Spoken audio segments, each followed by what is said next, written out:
So sometimes I react to this subreddit called fake disorder cringe. Come and cringe at the people faking disorders for attention and clout. Basically about 300,000 random citizens of the internet congregate to call out neurodivergent people who they believe in their unprofessional opinion are faking being neurodivergent. We're going to have a look at some of the posts about autism on fake disorder cringe today. And the first post we have is titled "Self-diagnosed autistic thinks if you're social awkward, then you're autistic." And one of the most upvoted comments here says being self-involved doesn't make you autistic. So they've shared someone's TikTok here. Signs I should have known I was autistic before the ripe age of 38. I was in my 30s when I realized that when someone asks you, "What are you doing this weekend?" the polite thing to do is answer them and then ask them, "What are you doing this weekend?" I always just answered the question because that's what they asked. So I answered them and then I would sit there awkwardly not knowing what to say next. You return the question.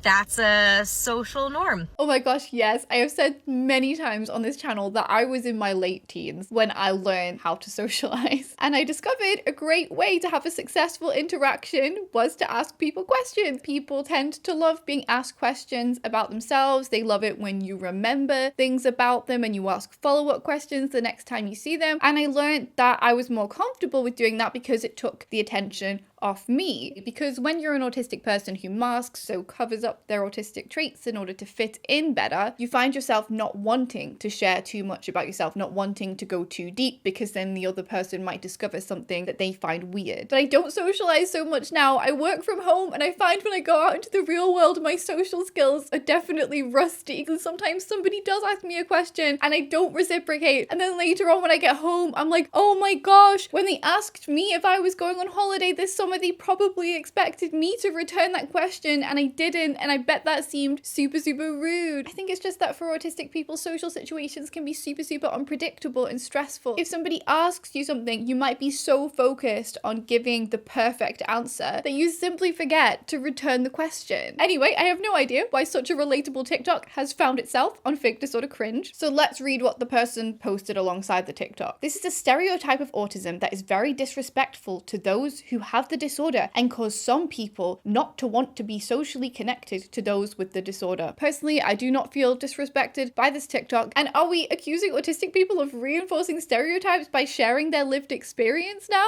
Am I reinforcing stereotypes by showing clips of myself flapping my hands as a child? Should I stop doing that? I mean, hopefully if people who are not autistic see TikToks like this, they might be understanding if their autistic friends and family members don't always think to say, "And how about you?" in conversation. If they don't always think to return the question, they might take it less personally. It's literally right there in the DSM-5. You must have certain what they call social deficits in order to meet the diagnostic criteria. And the very first one right at the top is deficits in social emotional reciprocity, ranging, for example, from abnormal social approach and failure of normal back and forth conversation to reduced sharing of interests, emotions, or affect, to failure to initiate or respond to social interactions. The medicalized way of saying exactly what she just said. So what I get from this post is this subreddit is saying she's both falsely claiming that she's autistic because they've mentioned that she's self-diagnosed, which on fake disorder cringe means we don't actually believe that you're autistic, but then she's reinforcing stereotypes when she actually does meet the diagnostic criteria. So she can't win. They go on to say, yes, autism can mean that you struggle to understand some social cues, but that doesn't mean that if you struggle to understand some social cues, then you are autistic. Did she say anywhere that it does? I think she was just sharing her lived experience. Also, at the same time, it doesn't mean that if someone understands social cues better, they don't have the disorder. Again, I don't think she said that, and I don't think that was what she was trying to imply here. Yes, autistic people can learn social cues, and they can learn to mask, which is also acknowledged in the DSM-5 diagnostic criteria, but unfortunately, the word masking makes it onto fake disorder cringe's faker lingo page. So I guess we're actually not allowed to acknowledge the fact that some autistic people can learn social rules in order to fit in. People with autism don't want to be socially awkward and especially don't want to be seen as socially awkward. So they teach themselves by socializing with friends, reading, watching videos, and in any other way they can to socialize better. Yes, Some autistic people can mask. Not everybody is super good at it. Even with masking, there are studies that suggest autistic people are still judged more negatively by the people around them. And also, when did she say anything about wanting to be socially awkward? People seem to mistake being open about your struggles with glamorizing or glorifying them. She's not saying that she wants to be socially awkward, she's saying that she is, and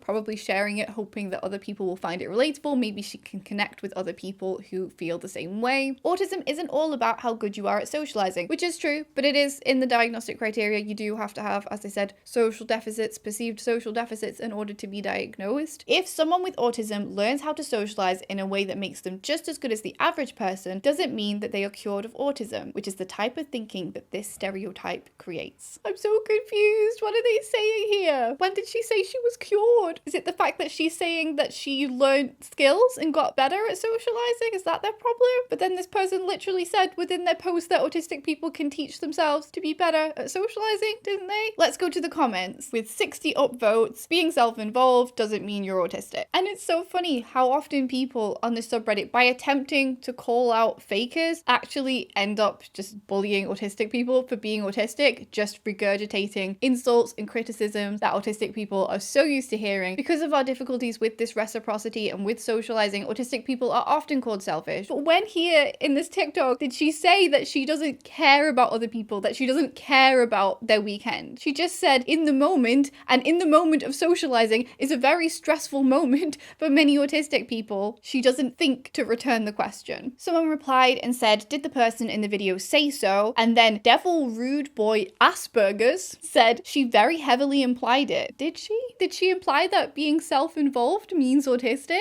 We know nothing about her. She could donate all of her income to charity for all we know. All she's told us is that she's struggled to go through the socially accepted motions of small talk throughout her life. It can be lovely, to feel like somebody cares enough to ask about your weekend. I completely understand that. But I don't necessarily think it makes somebody a horrible person if they don't always remember that that's a social rule. Anyway, I found this creator's TikTok account. She's called Meta Mama. I'll leave her links down below. Apologies that you ended up on Fake Disorder Cringe. Okay, I found a post that's about that Neurospicy song. A TikTok singer created this song that offended some autistic people. The lyrics of the song went, I might be a little spicy, a little bit neurospicy. Isn't everyone a little bit spicy? Spicy is better than bland. And neurospicy is a word that's frequently used to describe being autistic. And of course, a lot of autistic people are met with the whole, but isn't everybody a little autistic thing, which often feels very dismissive. Anyway, I somehow managed to make a whole 24-minute video discussing this song and the word neurospicy in general, so I'll leave that linked. I won't go through all of that again here. But let's see what Fake Disorder Cringe has to say about it. Could this be the first time that I actually agree with the Fake Disorder Cringe subreddit? What will happen if that's the case? Will the world stop spinning? We'll take a look in a second. But first of all, Wild has kindly agreed to partner with me while I dismantle the Reddit misinformation today. Wild is a vegan, cruelty-free, refillable deodorant brand. I have been using them for 18 months now. Wild is known for offering limited edition deodorant cases that are so lovely you'll want to keep them forever. And this summer,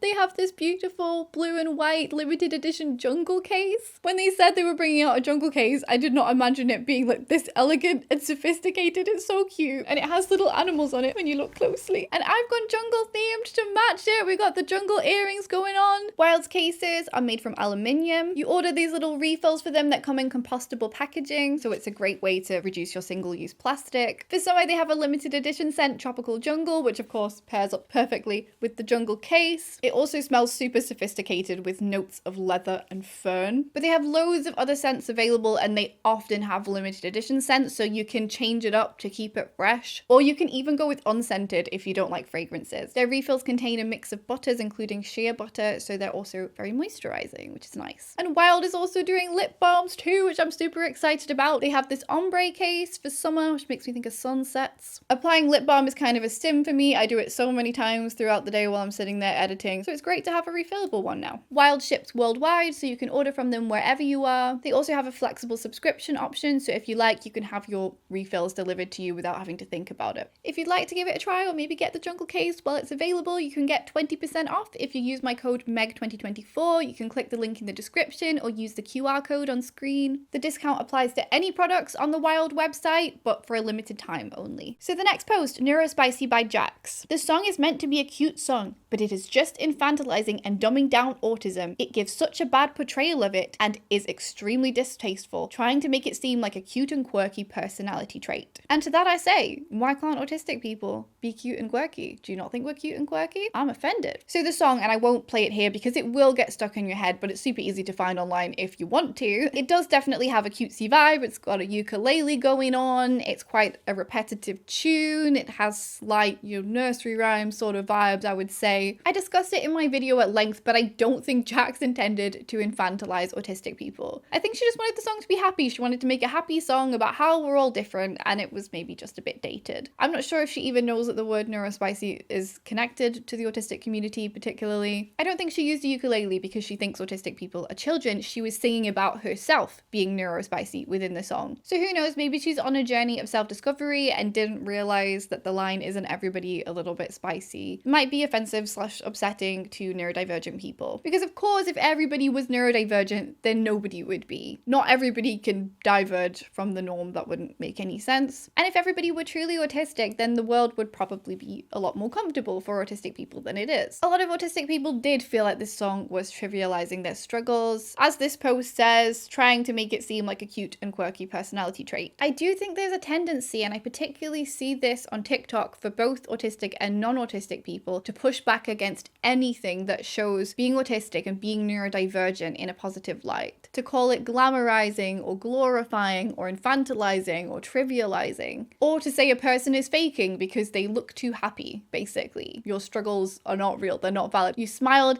and you laughed, not autistic. I do think we are allowed to have fun. I know autism is technically labeled as a disorder, and of course we do struggle. There are lots of horrible statistics that you can find, but we are allowed to smile and, oh my goodness, even be proud of ourselves and who we are. Who would have thought it? Anyway, let's see what the rest of the commenters on Fake Disorder Cringe have to say about the song and the word neurospicy in general. So someone has taken a screenshot of a YouTube comment that says, I diagnosed myself on TikTok song. I saw this quite a lot when I was researching for the video, people saying that using the word neurospicy suggests that somebody is self-diagnosed or faking being autistic, which of course is not logical. Anyone can use a word, it doesn't tell you anything about their neurotype. Maybe they just move in different online circles to you. Yeah, I like to use spicy neurotypicals for self-diagnosed pseudoscience LARPers, and I think it's an apt term here, except from the fact that the word neurospicy actually comes from autistic people, as I discussed in that video. It stems from the fact that people often say mild autism to dismiss somebody's struggles. Oh, you must have it mildly. And then the comeback is to say, no, actually, I'm neurospicy. I have spicy autism. I am diagnosed autistic. I started a Discord server getting close to a year ago now. And since the beginning, the memes channel has been called Neurospicy Memes. I was going to change it following the video about the song,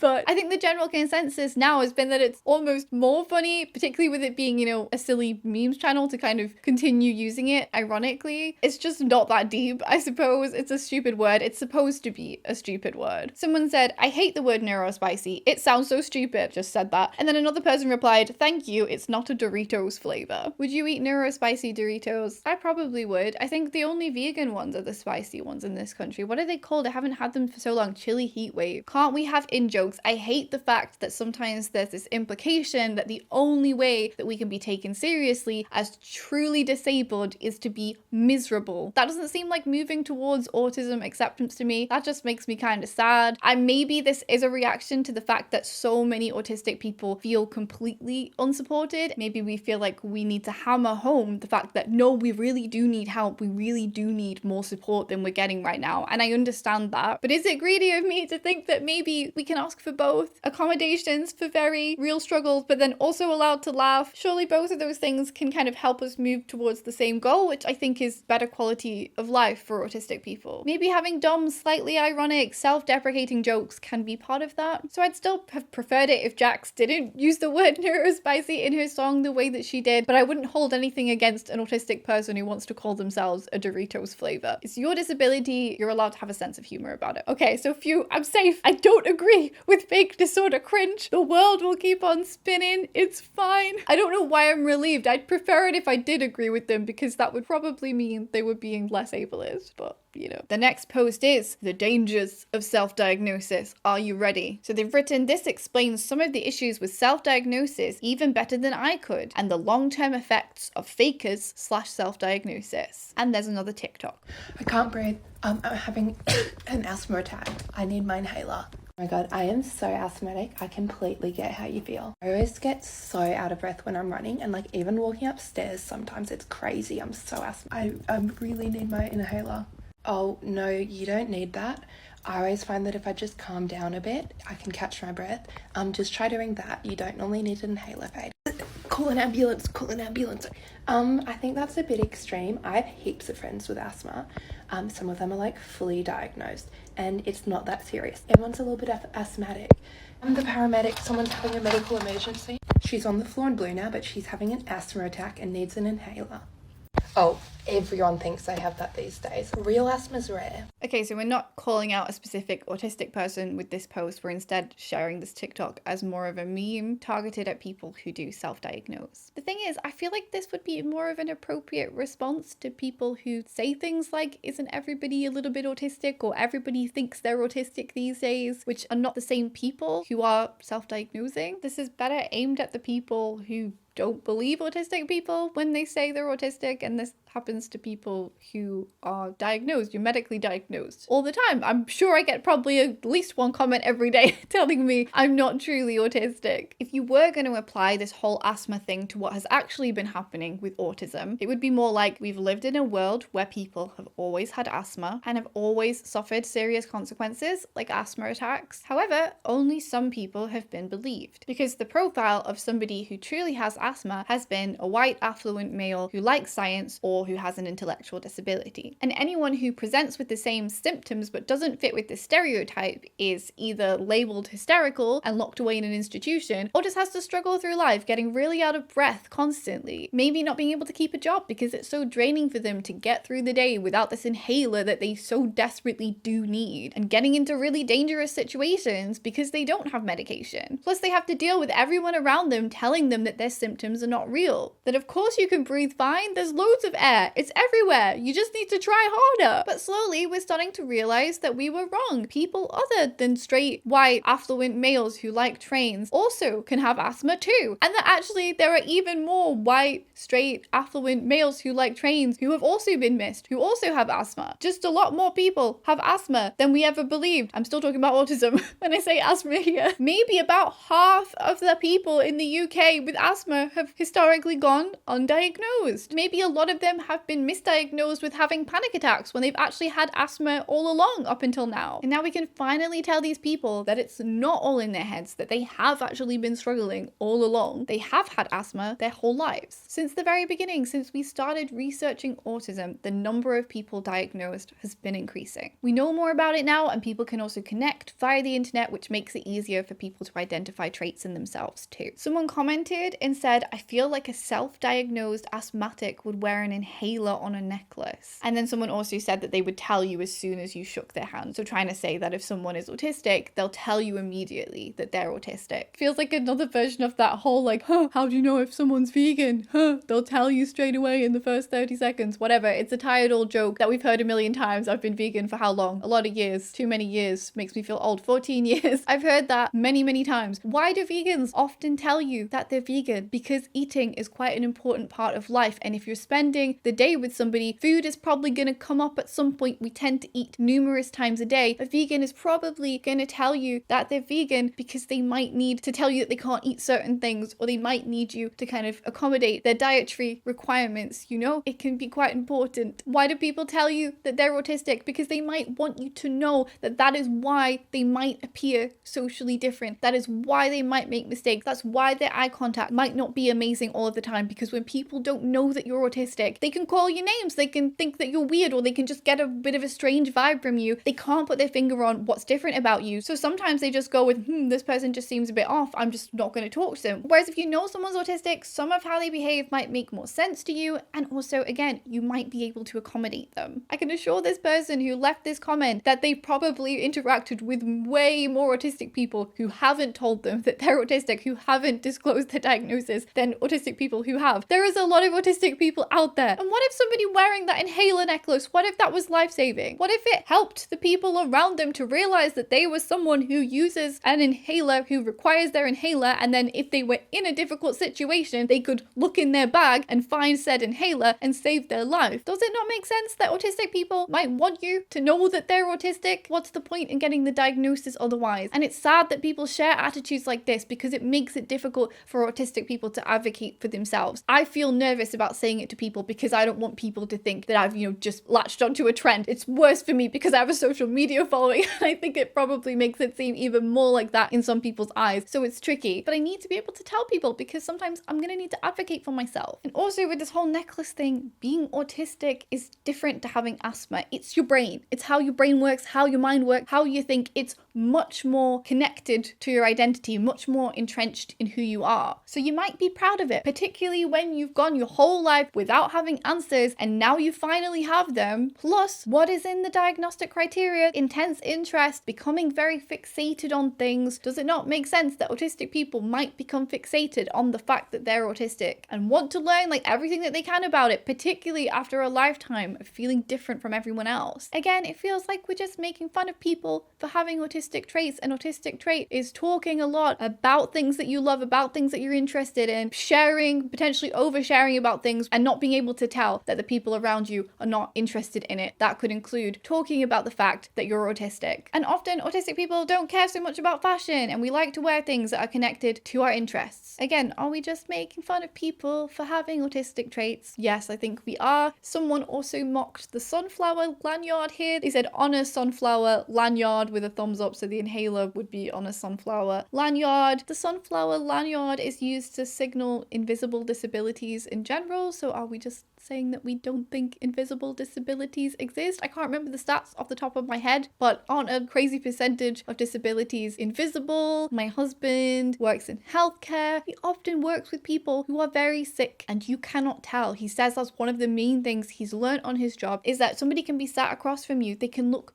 normal, like any person you'd walk past in the street. You read their notes and you realize they're really not in good health at all. They're not doing well at all. That's been pretty eye-opening for him. You never know what is going on in somebody's life. Wearing the sunflower lanyard can be super helpful. It can mean that you can access accommodations. You don't have to disclose your disability. You just wear it. And at airports and things like that, people should, allow you to board early and things like that without requiring you to prove your diagnosis or have to disclose what it is and talk about it at length, which is great. What are they going to mock next? Are they going to say wheelchair users are just attention seeking? To be honest, probably some of these people would. I found the actual TikTok over on TikTok and someone has commented, please get me a diagnosis then. You're paying. You're getting me therapy. You're getting my parents' consent. Do it. Because yes, again, if you're applying the autism thing to asthma, then loads of people are having asthma attacks every day, but they're having to sit on a 5-year waiting list to receive healthcare. Or getting an inhaler would cost them $2,000, but their parents refused to pay for it because asthma wasn't a thing back in my day. Or because most of the time you seem like you breathe fine. Maybe this isn't the perfect metaphor because autism isn't inherently life-threatening, although the stats for life expectancy of autistic people are pretty damn concerning. And unfortunately, undiagnosed autistic people do tend to really suffer with their mental health and can be at a greater risk of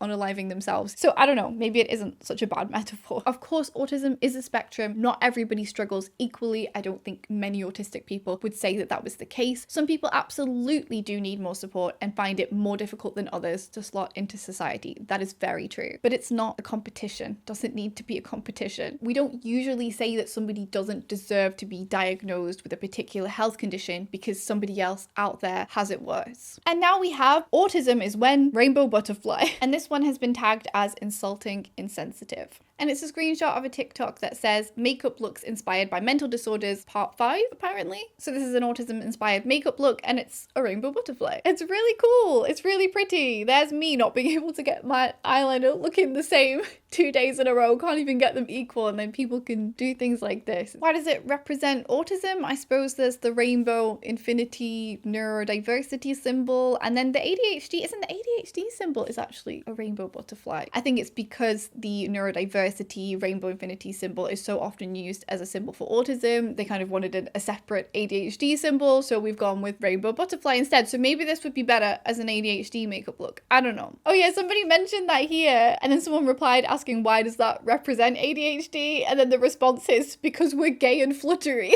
I love it. Someone said something that I appreciate on Fake Disorder Cringe. Whatever it is, I think it's pretty cool. I do wish that autism wasn't referred to as a mental disorder here. Neurodevelopmental condition would have been more preferable and more accurate. Autism is in the diagnostic manual for mental disorders, but it is a neurodevelopmental condition. Hey, a lot of people are actually agreeing with me in the comments this time. What? They're saying that it isn't offensive and also that autism isn't a mental disorder. So that's cool. The fact that the person who made this used that language makes me think maybe they're not autistic themselves and it was part 5 as well. I don't know. I'll go have a look for the actual video in a minute. There are some commenters here who feel like this is insulting and insensitive. This is such a tone-deaf theme for makeup looks. You wouldn't create makeup looks for different types of trauma. Don't do makeup inspired by things people really struggle with and can't control. Cannot control the autism, guys. It is out of our control. It is running free, running wild. It certainly does feel like that when you have executive function difficulties. Someone else said, I hate this trend so much. Like, what is this other than glamorizing? And I touched on this a bit in my video about are influencers glamorizing autism. Why can't a pretty makeup look represent autism? It's reminiscent of the rainbow infinity symbol, the rainbow butterfly. It has different colors, you know, maybe representing the spectrum, all the different ways that autistic people can present. Maybe a butterfly is a good metaphor for unmasking. You know, we go in our cocoon and then we come out finally free to be ourselves after all these years of being the sad little caterpillar. I don't know. Kind of feels like you're getting into ableist territory when you say something that's, you know, visually pleasing or something with positive connotations. It's not appropriate, you know, to associate that with autism. It's like there are some people who believe that autism has to be repulsive or concerning or saddening, and like maybe we can get away with it being inspiring, but we can't find it pretty, you know? And is that because something being pretty is usually associated with good and positive things, and you don't think that implies to autism and to autistic people? I just think we don't have to be seen as undesirable in order to be worthy of support and in order to acknowledge that it's a disability, you know? Maybe they want a puzzle piece makeup look instead. I don't know. Hey, look, this one person did actually say that. Like, that would have been way better than a butterfly. Please no, we already have the puzzle piece police card, the puzzle piece cement mixer, the puzzle piece temporary tattoo. We've been through enough on this channel already. We don't need a full face of puzzle pieces. Someone else said, it's like that Sia movie about the autistic chick who lives in rainbow music world. I did recently watch music myself and I've made a full video talking about the movie and the controversy and how things have developed since then, because Sia has come out and said she's been diagnosed autistic herself, so that kind of created a bit of a plot twist. In all fairness, all of the characters seem to have this inner rainbow world, not just music. I wouldn't recommend that movie for the reasons that I outlined within the video. Anyway, it doesn't actually seem like this TikTok creator is an autistic person themselves. They just seem to make makeup looks inspired by different mental health and different neurodevelopmental conditions. I feel like the bipolar and the BPD ones are actually a little bit scary. I don't know if any of you find those offensive. I don't know. I'm sure they are intended to be sort of unsettling. I'm not diagnosed with either of those things. Maybe if you are, you feel like that's a good representation of how it feels from the inside. I don't know. You'll have to let me know what you think of these. And I'd also be interested to know how you would do an autism inspired makeup look. What would it look like? Maybe we would have rainbows. Maybe we'd have a lot of glitter, but I feel like we'd have to stay away from primary colors so it doesn't feel super vandalizing. Maybe a snail to match my little Patreon community mascot, a yellow snail. If anyone out there is great at doing makeup looks, so not me, feel free to do a yellow snail to represent the ASC, the Antisocial Club. Thank you. So speaking of Patreon, thank you so much to my patrons for supporting me. I've had quite a turbulent few months, so I appreciate it, but it's been great to be able to make these videos. It's a great distraction and I'm having a great time, and I have lots more things I want to make both for the main channel and things that I'm in the process of making to go up on the Patreon. When you do join, you can join the Discord server so you can chat to other autistic people and post your neurospicy memes if you so wish, and sometimes I'll react to the neurospicy memes on the main channel. We also have this question of the day thing, which is really fun, but I'm always really rubbish at answering them. Everyone has great answers and I'm just like, I just sit there thinking for half the day and then it's gone and there's a new question. Yeah, it's a really, really lovely community. If you just join the lowest tier, which is $4 a month, then you can chat to us. You don't have to be diagnosed autistic. And I also post exclusive videos on there. I've got all sorts. I've got loads and loads of them. I also do podcast episodes and post outtakes of me being stupid, going on stupid rambles and things like that. And if you want to see me reacting to more fake disorder cringe posts, then I have another couple of videos where I react to them on this channel. I'll leave the last one that I did linked on screen. And remember, if you were in the market for some new deodorant, if you use the code MEG2024, you can get 20% off anything on the Wild website, and you also support the channel a little when you do that as well. And you can also get the Jungle case or get one of their other lovely cases or grab some lip balm, and they also do shower gels as well. Thank you so much for watching, and I'll see you in my next video very, very soon. Bye.